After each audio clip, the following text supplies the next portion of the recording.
Bonjour et bienvenue sur la chaîne Le Culte du Dé. Aujourd'hui, je vais vous faire le unboxing de la boîte de base de Heroes of Normandy. C'est un jeu Devil Peak Games, donc un jeu français, qui se déroule pendant la Deuxième Guerre mondiale et qui va retracer l'affrontement entre les forces alliées et les forces allemandes. Alors, pourquoi je vous fais ce unboxing? C'est un jeu qui est sorti il y a déjà un certain temps, qui avait commencé par un Kickstarter, qui a eu pas mal de succès. Ils ont sorti déjà un certain nombre d'extensions. Ils ont fait un deuxième Kickstarter, ils vont sortir des extensions, etc. etc. Je vous fais ce unboxing parce que moi, quand je vois un jeu en boutique où il y a déjà beaucoup de matériel qui existe, bah, ça me fait plutôt reculer qu'autre chose. Donc là, je vais vous montrer tout ce que vous pourrez avoir dans la boîte d'extension et puis par là même vous montrer qu'en fait avec la boîte, c'est un vrai jeu, vous n'avez pas besoin d'acheter de choses en plus, sauf si vous devenez fan. Mais déjà avec cette boîte-là, vous avez de quoi faire un très très grand nombre de parties. Alors voilà, je vous fais une petite vue panoramique de tout ce que contient la boîte de base. Là, il n'y a aucune extension, c'est pas un jeu que j'ai kickstarté, c'est un jeu qu'on m'a prêté. Donc voilà, il y a tout ça, on va voir un petit peu, je vais pas tout vous faire, hein, je vais vous montrer les grandes catégories et puis quelques exemples. Alors déjà, il y a deux livrets, il y a un livret de règles. Alors le livret de règles, il est bien illustré, voilà, il y a plein de schémas partout. Moi je le trouve un peu touffu, il fait un peu peur, c'est-à-dire que quand on l'ouvre, on voit voilà, toutes ces règles. Mais bon, après deux trois parties, ça coule tout seul. Donc voilà, plein d'illustrations, tous les jetons, les habilités, les coups différents, les véhicules, etc., etc. Après, on a un deuxième livret qui est le livret de scénario. Donc, pour faire des parties Heroes of Normandy, oh là, contre Zoom Zoom, on a deux façons de jouer. Soit on va suivre, tout s'écroule, soit on va suivre des scénarios prédéfinis. Donc on voit ici, je vais vous montrer après, c'est les grilles qui permettent d'avoir la constitution de son armée, où là on va savoir exactement les armées, donc les unités d'infanterie, les véhicules, les héros, le matériel, etc. dont on dispose, avec le schéma pour le terrain, le déploiement, les objectifs, le nombre de tours, ce qui va se passer pendant les tours. Donc voilà, on a un certain nombre de scénarios, comme ça on voit que ça grossit petit à petit au niveau des tuiles, que ça devient de plus en plus gros, que les armées deviennent de plus en plus conséquentes. Là, il n'y a rien, c'est simplement parce qu'il y a une valeur en points, et chacun décide, dans celui-là, la meilleure défense, c'est l'attaque. Donc chacun décide, on a un budget de 500 points, et puis on fait sa force soi-même. Donc ça, c'est la première façon de jouer, avec les scénarios. Donc on voit ici deux ennemis. Et ensuite, on a ce qu'ils appellent les affrontements libres. Donc les affrontements libres, on va déterminer, un peu comme dans un jeu d'escarmouche de figurines, les deux joueurs vont déterminer une valeur d'armée, ils vont déterminer un nombre de tours, le nombre de tuiles qu'ils vont utiliser, les objectifs, les points bonus qu'on va mettre sur la map, etc. etc. Et puis on va se canarder joyeusement. Alors il y a quand même des petits déploiements différents, c'est vraiment comme les jeux de figurines en fait, hein. On a le déploiement tout simple, on est l'un en face de l'autre. On a le déploiement attaquant-défenseur, on a les encerclements divers et variés. Donc voilà, ça c'est les deux livrets qu'on a dans la boîte. Alors après, justement, quand je vous parle de la constitution d'armée, on a des tuiles comme ça, avec une valeur ici, donc 30 points, on a un héros, enfin un général, un major, et puis on a dans les trous là, on va mettre des petits pions comme ça qui vont rentrer, qui vont ajouter des points. Donc là, par exemple, ça vaut déjà 30, plus 50, et ainsi de suite, avec des petits codes couleurs pour garder une certaine cohérence au niveau de la constitution des forces, pour pas qu'il y ait de déséquilibre, pour pas qu'on ait un joueur avec 5 tanks, et puis l'autre que des piétons qui pourront pas détruire le tank en question. Et donc on a des grilles comme ça pour se faire son armée. Donc on en a un certain nombre alliés ou allemands. On a aussi des jetons comme ça de héros. Donc on a certains, voilà, les Américains, les Allemands. Tout ça pour nous constituer notre force de départ. Donc je vous passe tous les pions qui sont là. Et toutes ces piles là, c'est des pions, c'est Donc des véhicules, de l'infanterie, de l'équipement. Donc il y a des grenades, il y a des upgrades pour les tanks, il y a des options, on peut passer des troupes en vétérans par exemple pour qu'ils soient plus efficaces, etc., etc. Ensuite, on a cette magnifique réglette qui va nous permettre de suivre l'enchaînement des tours. Donc on a un token comme ça, il a une face alliée et une face allemand, pour savoir qui va commencer le tour. On va se fixer une fin, suivant le scénario ou suivant la décision qu'on prend, et puis on a aussi des petits pions comme ça qu'on rajoute, qu'on va mettre en face d'un tour pour dire, bah tiens, dans ce scénario-là, au tour 3 par exemple, il y a des renforts qui vont arriver, il va y avoir un bombardement, etc., etc. Alors, on va passer au matériel de jeu proprement dit, c'est-à-dire ce qu'on va poser sur la table. Donc on a des tuiles, on a 6 tuiles comme ça, qui sont assez grandes. Voilà, j'arrive même pas à les faire entrer. Donc elles font 7 cases par 7 cases. Et dans la boîte de base, c'est le bocage normand. Donc ça va être des champs, ça va être des arbustes comme ça, des haies, des forêts. On va avoir, alors elles sont double face bien sûr, on va avoir des routes pour pouvoir faire rouler nos tanks. On va avoir donc comme ça des couverts, etc., etc. Et on voit qu'on a à chaque fois les petits icônes. C'est bien fait, hein. C'est-à-dire que sur la carte, vous avez tout ce qu'il faut pour comprendre ce qui se passe. Est-ce que c'est un terrain infranchissable? Quel type d'unité peut rentrer dans ce terrain? Les bonus que ça donne de couverts, etc., etc.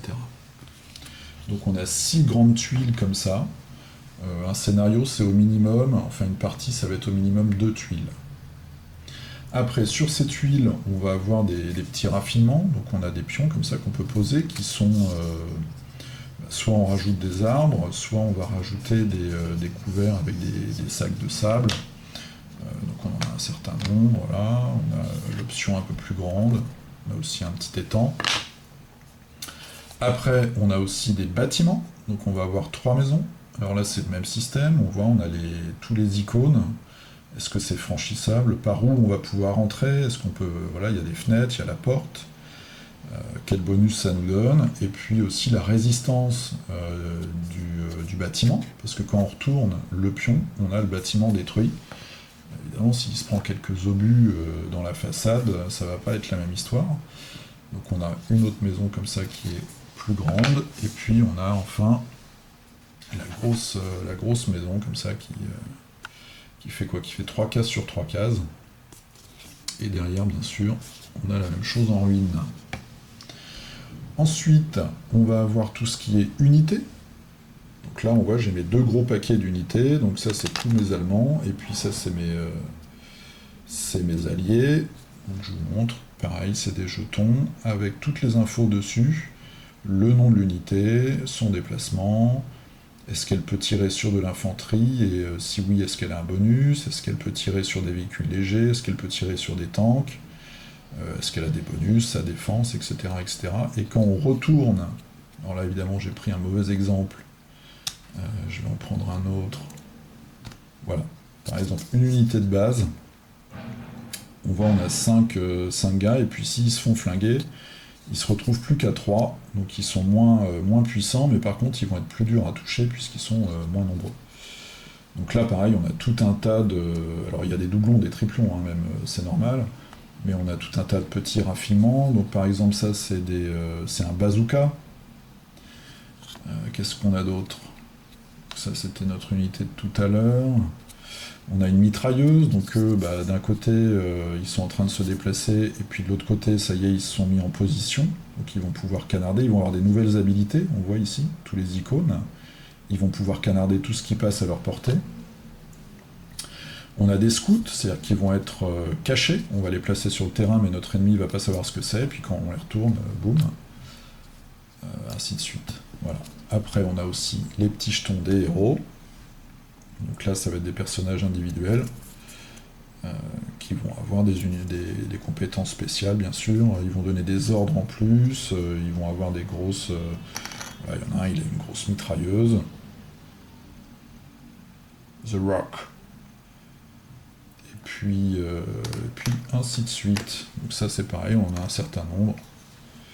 On a Helmut, avec son lance-roquette. Helmut qui est là. Voilà.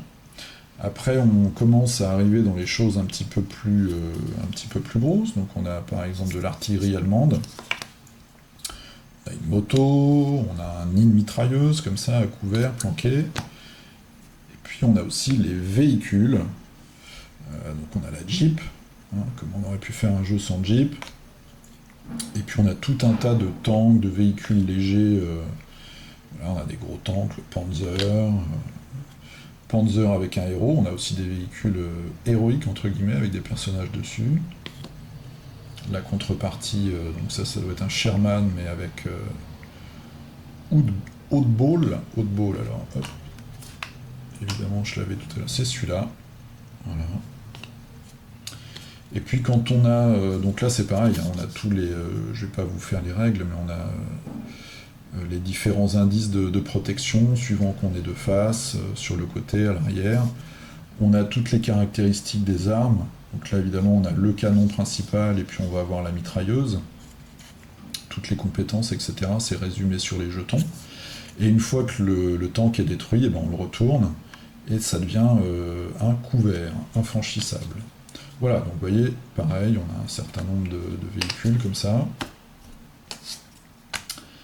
On a tout un tas de pions, donc ça, il y a des gabarits, il y a des pions, il y a des grenades, il y a des objectifs. Donc ça, je vais vous passer tout ça. Il y a des pions aussi pour montrer que les unités sont activées, ou qu'elles sont à couvert parce qu'elles se sont fait canarder. Et puis on a deux gros decks de cartes. Donc, quand je vous dis gros, c'est vraiment gros. Voilà. Ça va être des cartes qu'on va avoir en plus de ces troupes. C'est exactement le même principe que les jeux que j'ai déjà présentés.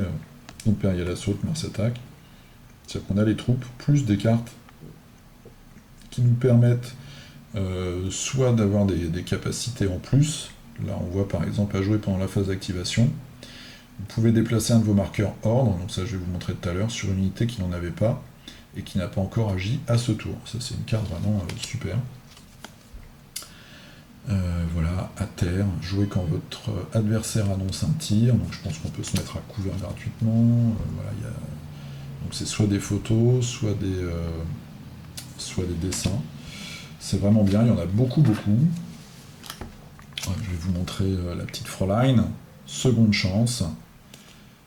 À jouer quand le résultat d'un dé ne vous plaît pas. Relancez ou faites relancer le dé et appliquez le nouveau résultat. Ensuite, en parlant de dés, on a deux sacs ici, un pour les Alliés, un pour les Allemands. Donc on a des dés custom comme ça, soit avec l'étoile, soit avec la croix. Et puis on a aussi des pions comme ça, des jetons en bois qui vont nous servir. Alors je vais vous faire un petit exemple. On va avoir ces unités sur le champ de bataille. Et puis avant de lancer l'activation, donc c'est de l'activation alternée, c'est-à-dire à toi, à moi, on va placer ces ordres. Donc on va avoir un certain nombre d'ordres. Et on va avoir des pions numérotés. Donc on va les placer avant de lancer le tour sur ces troupes comme ça. C'est-à-dire que là, par exemple, je suis à la place du joueur allemand, je vois les troupes de l'allié, et je vois qu'il va activer ces trois troupes-là. Mais par contre, je ne sais pas du tout dans quel ordre. Et au fur et à mesure du tour, mon adversaire va activer, donc par exemple ça c'est 1, donc il va activer cette troupe-là en premier, elle va se déplacer, elle va tirer, se mettre à couvert, etc., etc. Après ça va être à mon tour de faire le 1, etc. Et ainsi de suite, pardon, donc là, voilà le 2. Et on a aussi un pion qui est vierge derrière, c'est un leurre, qui va permettre de donner l'illusion et de menacer en fait son adversaire avec une unité qui en fait ne sera pas activée pendant ce tour-là. Alors il y a encore d'autres pions, il y a des cartes qui donnent des possibilités, comme on a vu tout à l'heure, d'interchanger ou de prendre le pion et puis de le mettre sur une unité qui n'était pas destinée à être activée à ce tour-là, etc., etc. Voilà, donc je vous ai fait un rapide tour de tout le matériel. Donc comme je vous disais tout à l'heure, je fais cet unboxing parce qu'il y a pas mal d'extensions. C'est un jeu qui peut être, je pense, assez intimidant quand on arrive en boutique, on se dit voilà, il y a plein de trucs à acheter. En fait, vous voyez, il y a quand même beaucoup de matériel dans la boîte de base. Il y a cette histoire de scénario et puis de jeux libres, de parties libres, où en fait c'est des parties d'escarmouche. En plus, je vous mettrai le lien dans la description de la vidéo, il y a une grosse communauté, parce que le jeu a quand même beaucoup de succès, donc sur le site de l'éditeur, il y a un forum, il y a une grosse communauté, donc il y a des scénarios supplémentaires, il y a des errata, vous pouvez poser des questions si vous avez des problèmes avec les règles. Ils font même une gazette, mais je crois que c'est payant, où tous les 3 mois, ou je sais pas combien de mois, on reçoit de nouvelles règles avec quelques petits pions en carton, etc. Donc c'est un jeu qui est très vivant, dans le sens qu'il sort toujours un tas de choses, c'est une équipe assez dynamique, ils ont l'air assez sympas. Ils ont fait récemment un Kickstarter donc, qui s'appelle Shadows over Normandy, qui est sur les mêmes principes, mais où on va scoltiner des cultistes et puis toutes les horreurs possibles et inimaginables de l'univers de Lovecraft.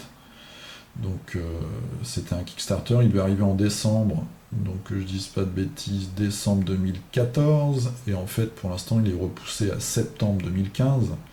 Mais bon, ça sur Kickstarter c'est habituel. Donc voilà, un bon jeu. Moi j'ai fait quelques parties, c'est un jeu auquel je joue avec mon père, pour rien vous cacher. J'ai pris pas mal de pilets, parce que comme dans tous les jeux au début, on préfère tirer sur les ennemis plutôt que d'aller sur les objectifs. Et puis on se rend compte que voilà, on a perdu la partie au final. Donc voilà, c'était pour l'unboxing de Heroes of Normandy. J'espère que ça vous a donné une petite idée de tout ce que contient la boîte. Et comme je vous le dis, avec cette boîte et seulement cette boîte, vous pourrez faire de très nombreuses parties. Après, si vous adorez le jeu, rien ne vous empêche évidemment d'aller voir du côté des extensions. Donc il y a des extensions, c'est des tuiles en plus. Il y en a, c'est des unités en plus. Il y a des boîtes, il y a une boîte sur le débarquement, je crois. Ils vont en faire une sur un pont trop loin, donc je sais plus comment ça s'appelle, un pont de 40 ans je crois, il y a Sainte-Mère-l'Église, etc., etc. Voilà, je vous ferai un petit topo, une petite vidéo sur les règles, comment on tire, comment on se met à couvert, etc. Et puis il y a une variante solo, et donc je vais potasser un peu les règles, et je ferai sûrement une partie solo. Je vous dis à très bientôt pour la suite de tout ça, et puis la suite des autres jeux que j'ai commencé à présenter, quand j'aurai fini la peinture. A plus, salut!